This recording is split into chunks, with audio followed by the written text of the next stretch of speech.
6 former Florida State players are suing their former coach, Leonard Hamilton, over NIL compensation.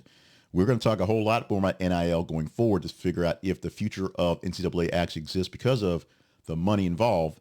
But 6 players from FSU have formally filed a lawsuit against their former head coach, Leonard Hamilton, because he failed to deliver on promises of $250,000 for each for name, image, and likeness.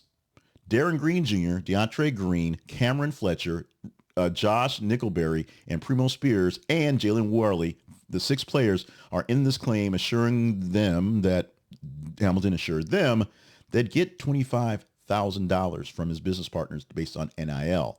They didn't get paid. They filed a lawsuit in Leon County Circuit Court, including text messages from the players, Hamilton, and the Florida State NIL collective executive, highlighting the players' reliance on the promised funds for essential expenses, rent and car payments. What kind of college kid needs $25,000 for rent and car payments? Guys that think they're getting $25,000, $250,000. Sorry, $250, not $25, $250,000.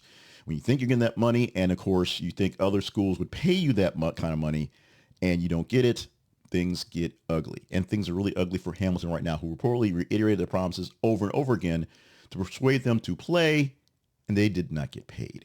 Florida State University has expressed support for Hamilton's right to defend himself, stating that the inquiry found no known unfamiliar commitments, i.e. he's not in the wrong just because money was promised and it didn't get there. The lawsuit actually underscores the complexities and challenges of NIL agreements in collegiate activities, highlighting the need for clear guidelines and transparency to protect the interests of the student athletes and institutions alike. Sidebar on this one, during one of our chapel services in the past year, last quarter, I think 2 quarters back in the spring, we had someone came in who was a former athlete, local guy here, who didn't quite make it as far as he wanted to, but worked in the background to make sure other athletes got what they needed to as they made the transition from the college game to the pro game. And one thing he's working on right now is a collective here in Arkansas that makes sure that NIL money is actually good money. It's not promised money that disappears like vaporware.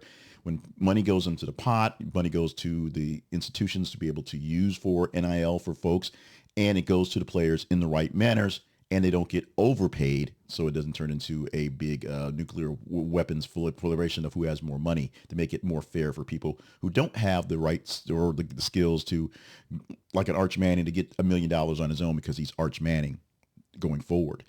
This NIL thing ain't going away because it's there. That horse is well out of the barn.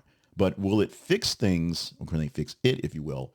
Or more importantly, will the thought process of a student athlete, the non-professional student playing for a school and playing for the love of the game, officially go away? If you're watching college football this week, and tonight specifically, you have a good idea that it's probably going away.